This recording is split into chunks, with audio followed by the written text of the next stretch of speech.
के साथ मैं आकांक्षा राजपूत। यूकी 2.0 में अपराधियों और माफियाओं पर लगातार नकेल कसी जा रही है। माफियाओं के खिलाफ जीरो टॉलरेंस की नीति को अपनाया जा रहा है और इसी कड़ी में माफिया मुख्तार अंसारी पर भी लगातार शिकंजा कसता जा रहा है। मनी लॉन्ड्रिंग मामले में ईडी ने पूरी रात माफिया मुख्तार से पूछताछ की और जो आप देख रहे हैं अपराध के मुख्तार पर शिकंजा, जी हां, आज इसी पर बात हम करने वाले हैं। कुछ खास मेहमान भी हमारे साथ जुड़ेंगे, उनसे भी चर्चा करेंगे क्योंकि योगी सरकार जो कार्रवाई कर रही है उसको लेकर किस तरह की प्रतिक्रियाएं अलग अलग पार्टी से सामने आ रही है, ये जानने की कोशिश करेंगे। लेकिन इसी बीच एक बड़ी खबर है प्रयागराज से। माफिया मुख्तार अंसारी से जुड़ी ये बड़ी खबर है। मनी लॉन्ड्रिंग मामले में ईडी ने पूरी रात माफिया मुख्तार से पूछताछ की। ईडी की 3 सदस्यीय टीम ने बारी बारी से मुख्तार से पूछताछ की। पहले दिन मुख्तार अंसारी को ईडी के 30 सवालों का सामना करना पड़ा। ईडी ने अब्बास अंसारी के नाम की संपत्तियों को लेकर भी पूछताछ की है। पत्नी अफशा अंसारी, साले शर्जील रजा की संपत्तियों को लेकर भी पूछताछ की गई। विकास कंस्ट्रक्शन कंपनी को लेकर भी मुख्तार अंसारी से सवाल किए गए। माफिया मुख्तार ने अधिकतर सवालों का जवाब गोलमोल तरीके से दिया। सुबह 5 बजे तक जारी रही ईडी की पूछताछ। 23 दिसंबर दोपहर 2 बजे तक ईडी के रिमांड पर मुख्तार अंसारी रहेगा। ये 14 दिन के रिमांड में ली है। कल से ही पूछताछ शुरू हो चुकी और सुबह 5 बजे तक ये पूछताछ हुई है।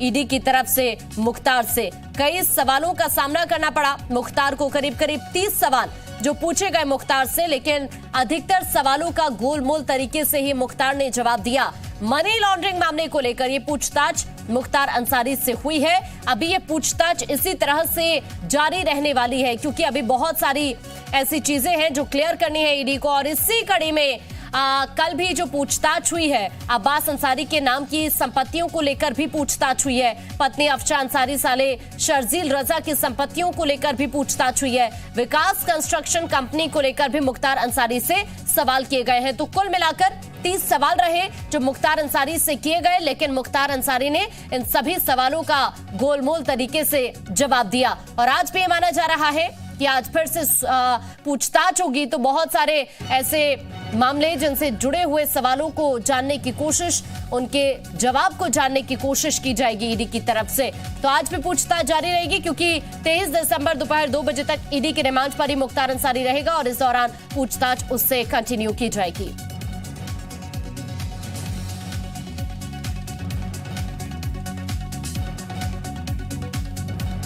इस वक्त कुछ खास मेहमान हमारे साथ जुड़ रहे हैं क्योंकि अपराध के मुख्तार पर जो शिकंजा कस रहा है, इसी पर चर्चा करेंगे। कुछ खास मेहमान इस वक्त हमारे साथ हैं। बीजेपी प्रवक्ता है साक्षी दिवाकर, बहुत स्वागत है साक्षी जी आपका।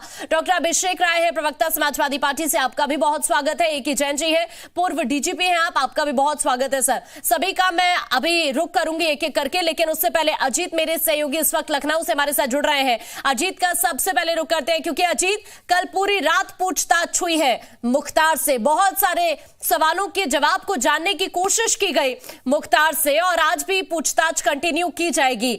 यानी जो शिकंजा है लगातार कसता हुआ और जब पहलू दर पहलू पूछताछ होगी तो बहुत सारी चीजें खुलकर सामने आएंगी। अजीत, देखिए, बिल्कुल मुख्तार अंसारी पर शिकंजा कसता जा रहा है। ईडी को 14 दिन की जो कस्टडी रिमांड है वो मिल चुकी है अदालत से और अब 23 दिसंबर तक मुख्तार अंसारी से पूछ होगी। उनके जो साले हैं शर्जील रजा, उनके बेटे अब्बास अंसारी, अफजाल अंसारी से भी पूछताछ हो चुकी है। लगभग 3 दर्जन सवाल ईडी ने मुख्तार अंसारी से किया और इन सवालों का सिलसिला आकांक्षा आगे भी जारी रहेगा। जो बेनामी संपत्तियां हैं, जो मनी लॉन्ड्रिंग का केस है, अब्बास अंसारी की संपत्ति कहाँ कहाँ है। लखनऊ में देखिए 2 जगह उनकी संपत्तियों पर बुलडोजर चला, फर्जी पासपोर्ट और लाइसेंस का जो मामला, फर्जी लाइसेंस का मामला था। कई सारे ऐसे सवाल हैं जो मुख्तार अंसारी को उसके जवाब देने हैं। इसलिए अब माफिया मुख्तार अंसारी का पूरा परिवार ईडी के शिकंजे में एक एक करके सबसे पूछताछ की जा रही है, सबके बयान दर्ज किए जाए। इसके पहले अफजाल अंसारी से पूछताछ की गई थी। अब मुख्तार अंसारी को इसीलिए बांदा जेल से लाया गया था और उनकी कस्टडी रिमांड ईडी ने ली है। 23 दिसंबर तक उनसे पूछताछ करी। बहुत सारी ऐसी संपत्तियां हैं जो उत्तर प्रदेश के साथ साथ दूसरे प्रदेशों में भी हैं। बाहर जो एक खबर ये भी आ रही थी कि मुख्तार अंसारी की खाड़ी देशों में भी कुछ संपत्तियां हैं जिसकी डिटेल अब्बास अंसारी के पास है, सऊदी अरब या खाड़ी देशों में, तो उसकी भी पूछताछ मुख्तार अंसारी से की जाएगी। 3 दर्जन सवाल पूछे गए हैं। हालांकि बहुत सारे सवालों का जवाब मुख्तार अंसारी ने नहीं दिया, लेकिन ईडी के जो सूत्र, जो हमारे सोर्सेज बताते हैं कि अभी भी ये पूछताछ जारी रहेगी और अगर सही से मुख्तार अंसारी से सख्ती भी की जा सकती, क्योंकि ईडी के सवालों का जवाब देना होगा मनी लॉन्ड्रिंग से लेकर काली कमाई से जो संपत्ति बनाई गई उन सब का डिटेल ईडी के पास है। उसकी पुख्ता जानकारी ईडी मुख्तार के मुंह से सुनना चाहती है। तो अब मुख्तार अंसारी से 23 दिसंबर तक ईडी अलग अलग जो टीमें हैं वो अलग अलग मसले पर पूछताछ करेंगी। अब्बास अंसारी का मसला हो, शर्जील रजा का मसला हो, जिनके साले 2 साले हैं, दोनों की संपत्तियों के बारे में तो अब परत दर परत मुख्तार से पूछताछ जारी है। आकांक्षा। ठीक है अजीत, शुक्रिया आपका जानकारी के लिए। और इस वक्त जो खास मेहमान हमारे साथ जुड़े हुए हैं, अब एक एक करके सभी का रुख करते हैं। और सबसे पहले डॉक्टर अभिषेक राय, आपका मैं रुख करना चाहूंगी, क्योंकि ये जो कार्रवाई चल रही है लगातार, अभी आप देख ही रहे हैं, कल भी पूरी रात माफिया मुख्तार से कार्रवाई हुई है। योगी सरकार ये क्लियर कर चुकी है कि हम जीरो टॉलरेंस की नीति अपराधियों के खिलाफ अपना रहे हैं। ये जो कार्रवाई चल रही है, कैसे आप देख रहे हैं इसको?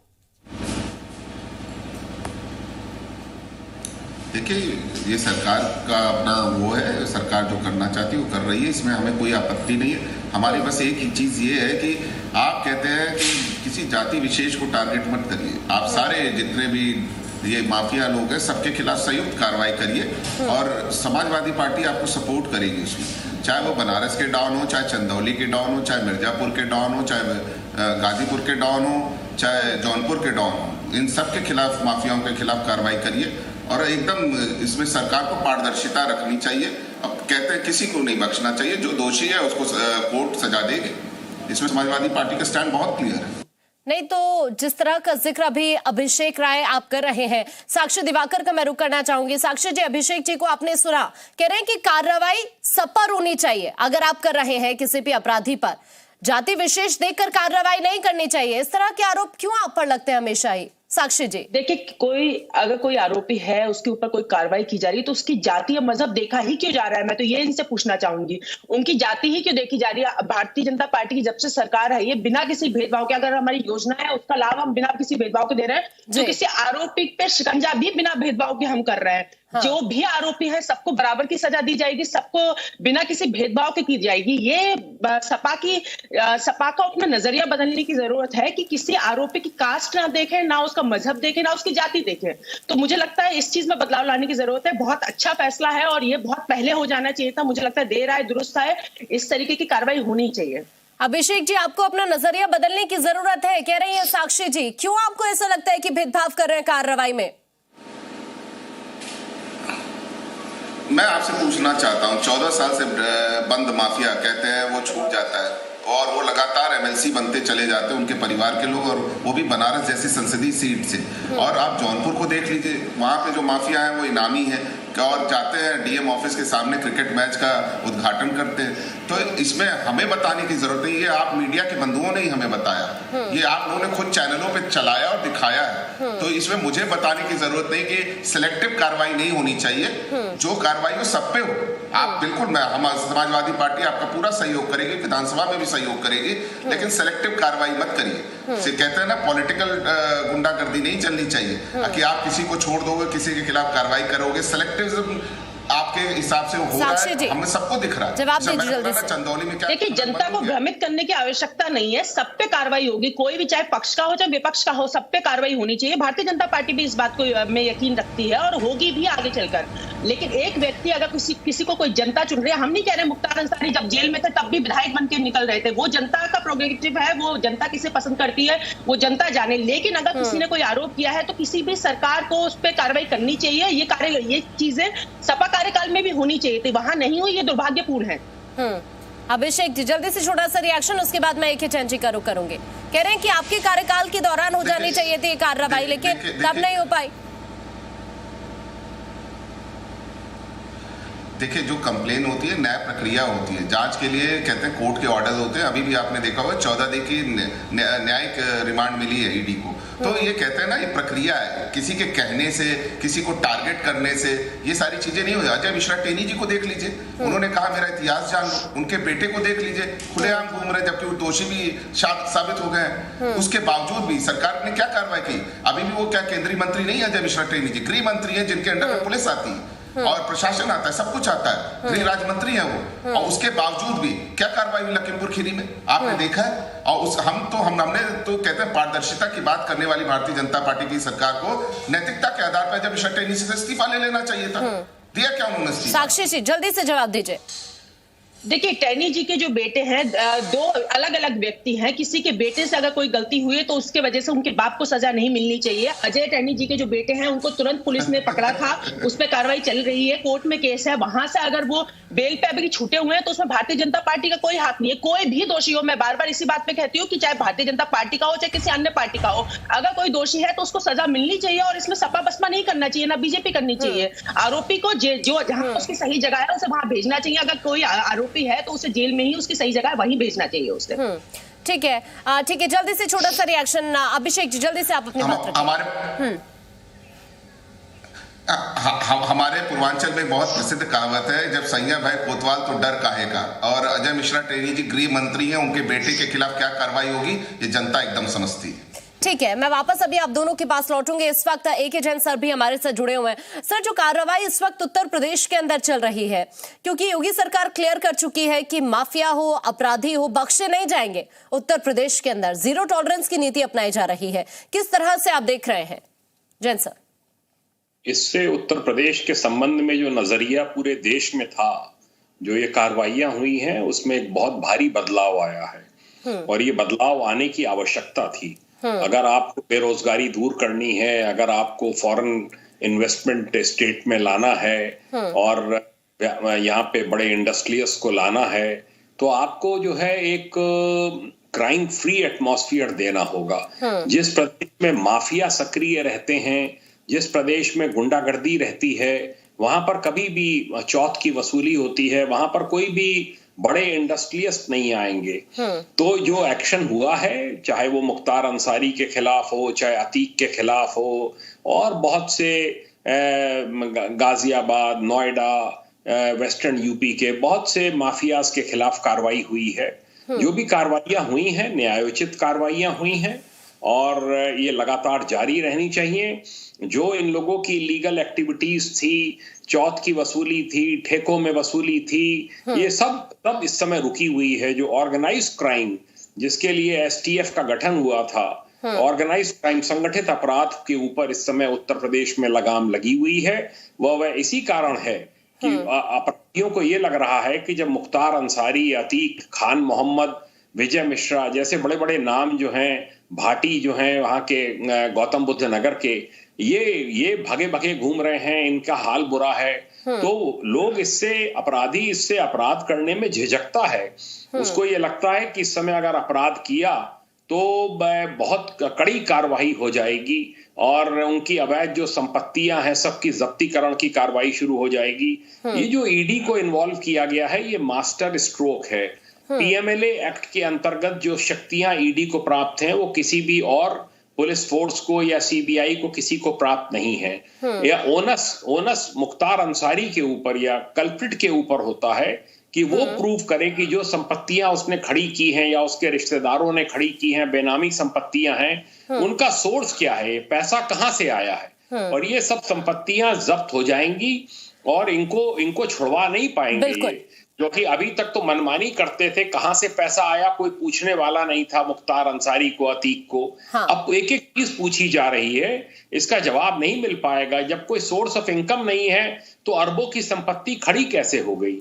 बिल्कुल, यही सभी चीजें हैं जो क्लियर करने की जरूरत है। मैं अभी आपके पास से वापस लौटती हूँ। इस वक्त हमारे सहयोगी अजीत भी चुके हमारे साथ बने हुए हैं। अजीत, अभी जो कार्रवाई इस वक्त चल रही है, जिसका जिक्र अभी जैन सर भी कर रहे थे, वाकई बहुत जरूरी है अपराध मुक्त बनाना प्रदेश को, और इसीलिए योगी सरकार शायद ये कार्रवाई कर रही है। क्योंकि आप देखिए, तस्वीर आप भी देखते हैं, कई बार आपने भी ये चीजें देखी कि ये जो बड़े बड़े माफियाओं पर कार्रवाई हो रही है, इससे सीधा इंपैक्ट पड़ रहा है। जो छोटे छोटे अपराधी हैं वो भी खुद सरेंडर करने के लिए पहुंच रहे हैं। और वाकई अगर अच्छा माहौल चाहिए, इन्वेस्टमेंट चाहिए अदर देशों से भी, तो जरूरी है कि उत्तर प्रदेश में ऐसा माहौल हो, सुरक्षित माहौल हो। शायद यही समझ रही है योगी सरकार, और इसीलिए कार्रवाई भी एक के बाद एक की जा रही है माफियाओं पर, अपराधियों पर। देखिए बिल्कुल आकांक्षा, योगी सरकार, मुख्यमंत्री ने खुद कह दिया कि क्राइम और करप्शन पर हम जीरो टॉलरेंस। उन्होंने पुलिस को खुली छूट दी कि अगर कोई अपराध करता है, कोई अपराधी है, तो आप उसके खिलाफ कार्रवाई करिए। और कई बार वो खुले मंचों से, सार्वजनिक मंचों पर मुख्यमंत्री कह चुके हैं कि पुलिस गोली का जवाब गोली से देगी और हमारी पुलिस हाथ पे हाथ रखकर नहीं बैठेगी। जो ए.के. जैन साहब कह रहे थे कि पीएमएलए एक्ट, ये बहुत बड़ा एक्ट है जो ईडी के पास जिसका अधिकार है कि आपको खुद सबूत देना होता है। तो अब मुख्तार अंसारी, अतीक अहमद, पश्चिमी उत्तर प्रदेश में आप देखिए बदन सिंह बद्दो, सुंदर सिंह भाटी, बड़े बड़े अपराधियों पर, आजमगढ़ में देखिए किंटू सिंह, अखंड सिंह, बड़े बड़े अपराधियों पर कार्रवाई हुई। विजय मिश्रा, सबकी 2,500 करोड़ से अधिक संपत्तियों पर बुलडोजर चला, उसको जब्त किया गया। तो एक निवेश और रोजगार को लेकर भी इसीलिए माहौल बन रहा है पूरी दुनिया में। देखिए उत्तर प्रदेश के मंत्री रोड शो कर रहे हैं। फरवरी में ग्लोबल इन्वेस्टर समिट है, तीसरी 10 लाख करोड़ का इन्वेस्टमेंट लाने की बात है। और इसीलिए मुख्यमंत्री कहते हैं कि जब सुरक्षित होगा, हमारा व्यापारी सुरक्षित होगा, माहौल अच्छा होगा, तो निवेश आएगा और रोजगार बढ़ेगा। तो ये मानकर चलिए कि अब ईडी के शिकंजे में मुख्तार अंसारी जैसे लोग आ चुके हैं। उत्तर प्रदेश की पुलिस लगातार काम कर रही है। तो ऐसे अपराधियों का बचना फिलहाल उत्तर प्रदेश में मुश्किल है। इसलिए यहाँ कहा जा रहा है कंचा कि साहब जेल से नहीं, बेल से डर लगता है। अगर बेल से अपराधी बाहर आएगा तो भी पुलिस के टारगेट पर रहेगा। और इसीलिए अब ड्रग्स माफियाओं पर भी कार्रवाई शुरू हो गई। माफिया, भूमाफिया और अब ड्रग्स माफियाओं पर भी कार्रवाई की जा रही है। बिल्कुल, एक के बाद एक लगातार ये जो जड़ें जमी है, इनको समाप्त करने की कोशिश हो रही है। अजीत, बहुत शुक्रिया आपका। लगातार खास मेहमान हमारे साथ बने हुए। साक्षी जी, वापस से मैं आपके पास लौटना चाहूंगी, क्योंकि देखिए जब लाउड स्पीकर को लेकर आप कार्रवाई करते हैं तब भी आप पर आरोप लग जाते हैं, फिर जब आप बुलडोजर की कार्रवाई करते हैं तब भी आप पर आरोप लग जाते हैं। नेक इरादे हैं, लेकिन फिर भी बहुत सारे लोगों को दिक्कत है इस तरह की कार्रवाई से। क्यों साक्षी जी? उसे आदत हो चुकी है आरोप लगाने की। तो हम अच्छा कार्य करें या बुरा कार्य करें, सब पे ही आरोप लगेगा। लेकिन हम जनता पे विश्वास रखते हैं। जनता जो हमें लगातार समर्थन दे रही है वो हमारी नेक इरादे को देखकर दे रही है, हमारी जो नीयत है वो साफ है, उस चीज को देख के दे रही है। मैं एक छोटा सा एग्जाम्पल देना चाहूंगी कि पहले हम देखते थे कि अगर किसी की कोई जमीन कब्जा ली जाती थी और बाई चांस उस पर कंस्ट्रक्शन हो जाए तो जो गरीब व्यक्ति था वो हताश हो जाता था कि अब मेरी जमीन मुझे कभी वापस नहीं मिल पाएगी। लेकिन जो उत्तर प्रदेश में पिछले 5 वर्षों में बदलाव देखने को मिला है, जिस तरीके से कुर्क की जा रही है जमीनें या फिर बुलडोजर चल रहा है, एक उम्मीद की किरण दिखाई दी है गरीब व्यक्ति को कि अब उसके ऊपर किसी तरीके की जोर जबरदस्ती नहीं चलेगी। अगर उसकी जमीन है तो वो कल उसे वापस मिल सकती है। तो एक बहुत बड़ा बदलाव उत्तर प्रदेश में देखने को मिला है। यही कारण है कि इन्वेस्टमेंट हमारे पास आ रही है। जो कल तक दंगों का प्रदेश माना जाता था, आज उत्तर प्रदेश बनके दूसरे प्रदेशों को एक एग्जाम्पल सेट करने को मिल रहा है भारतीय जनता पार्टी की कार्यकाल में। उत्तर प्रदेश नजीर बन रहा है अलग देशों में भी, और वाकई ये बहुत जरूरी भी है कि एक अच्छा और सुरक्षित माहौल मिले, तो इन्वेस्टमेंट भी प्रदेश के अंदर हो सकेगा ज्यादा से ज्यादा। और अगर इस तरह की चीजें हो रही हैं, अपराध के खिलाफ कार्रवाई की जा रही है, तो फिर दिक्कत क्यों है? ये कार्रवाई शायद पहले भी हो जानी चाहिए थी। और आप भी तस्वीरें तो ये भी देखते होंगे कि ये बड़े बड़े माफियाओं पर जो कार्रवाई हो रही है, उनसे जो छोटे छोटे अपराधी हैं उनमें भी खौफ है, खुद सरेंडर करने के लिए पहुंच जाते हैं थाने में। अभिषेक जी,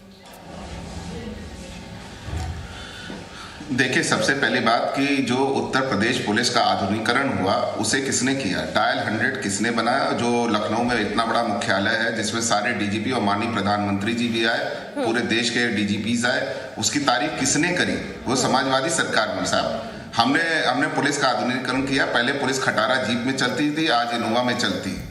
उनको असलहों से लैस किया और सारी चीजें हमने, महिला हेल्पलाइन बनाई, सारी चीजें हमने करी।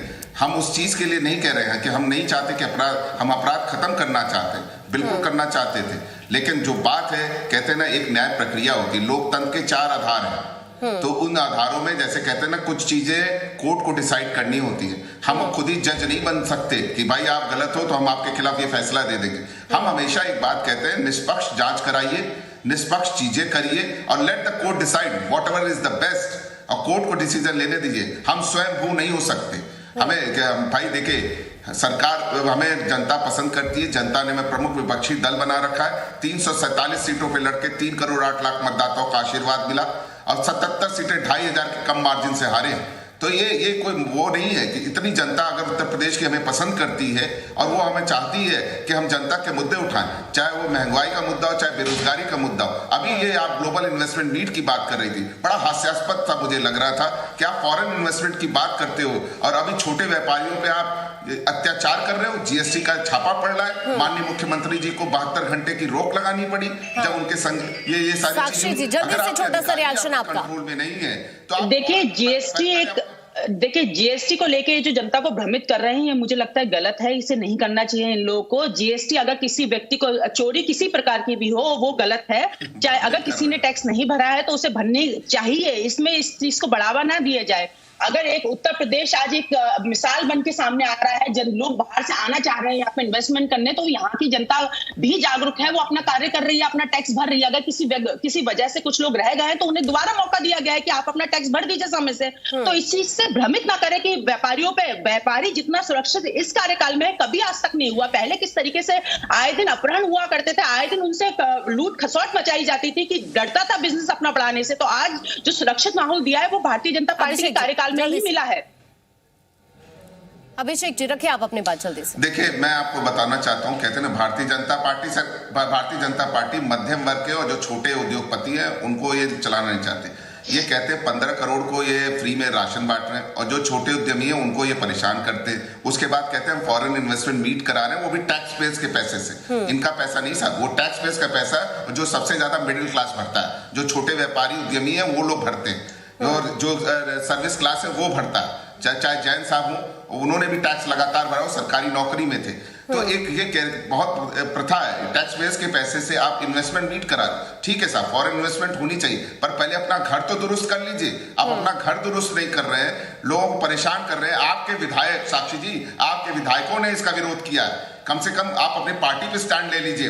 आप कुछ बोल रहे हैं, आपके विधायक कुछ बोल रहे हैं, उसमें माननीय मुख्यमंत्री जी ने 72 घंटे की रोक लगा दी। देखिए, सरकार कोई भी कार्य करती है टैक्स पेयर के पैसे से ही करती है, लेकिन उसका सही उपयोग होना चाहिए। वो पैसा आपको भी मिलता था, वो पैसा भारतीय जनता पार्टी की सरकार को ही मिलता है, लेकिन उपयोग उसका सही होना चाहिए था। हम राशन बांट रहे हैं, हम उससे मकान बांट रहे हैं, हम शौचालय जनता को दे रहे हैं, जो बेसिक नेसेसिटी है हम उन्हें पूरी कर रहे हैं। लेकिन आप लोग क्या करते थे, आप जो पुलिस का भरोसा करता हूं भैया, तो आप झूठ बोल रहे हैं, तो माननीय मुख्यमंत्री जी बोल रहे हैं गलत। देखिए, भारतीय जनता पार्टी की सरकार की जो नियत है वो जनता देख रही है, तभी लगातार समर्थन मिल रहा है। मैं बार-बार यही बात बता रही हूँ, क्योंकि अंतिम व्यक्ति के भी हित के लिए सोच रही है भारतीय जनता पार्टी। छोटा व्यापारी हो चाहे बड़ा व्यापारी हो, बताइए छोटे व्यापारियों के साथ क्या न्याय किया जाएगा? क्या न्याय होगा छोटे व्यापारियों के साथ? बढ़ा सके आप 30% के स्लैब से बड़े उद्यमियों को लाके 22% के स्लैब में रख दिया है। आप पैसे से ही कहते हैं ना, और क्या मिडिल क्लास का आपने टैक्स बोझ कम किया?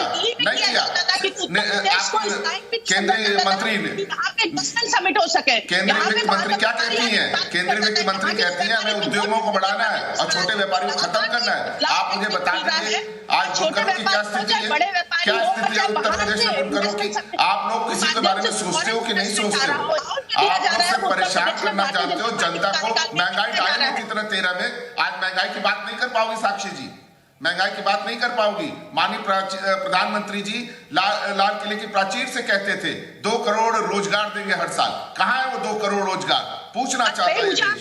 आपके कार्यकाल में आप देखिए, देश की बात करने से पहले उत्तर प्रदेश की बात करिए। आप मुझे ये बताइए कि 2012 से 17 के बीच में कितना रोजगार मिला? आप ये बताइए आपके कार्यकाल में कितना टैक्स आता था? आप ये बताइए टैक्स के पैसे। ठीक है, मैं वापस आप दोनों के पास अभी लौटूंगी, समय का अभाव है। जैन सर, जो इस वक्त छवि उत्तर प्रदेश के अलग अलग देशों में भी बन रही है, आज यहाँ चाहे वो बाहर का इन्वेस्टर हो, उसे अच्छा माहौल लग रहा है उत्तर प्रदेश के अंदर, और इसीलिए वो इन्वेस्टमेंट के लिए भी यहाँ पर अपनी इच्छा जाहिर कर रहा है। एक अच्छा माहौल बहुत जरूरी है, लेकिन क्या आपको नहीं लगता कि ये नजीर, ये जो छवि है यूपी की, वो पहले भी बन सकती थी?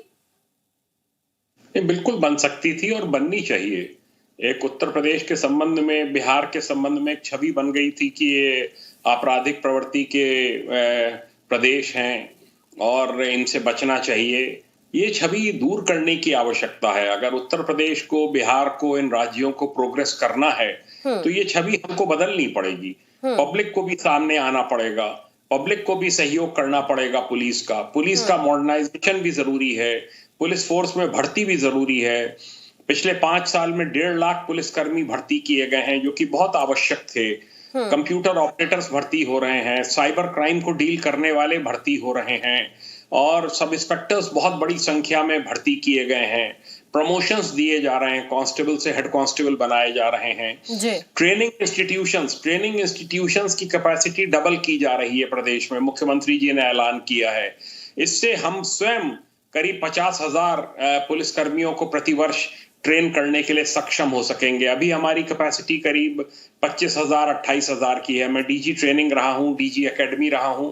हम लोगों ने भी बहुत प्रयास किए थे, पर उसके लिए सीमित संसाधन थे, इसलिए हम लोग उतने सफल नहीं हो पाए।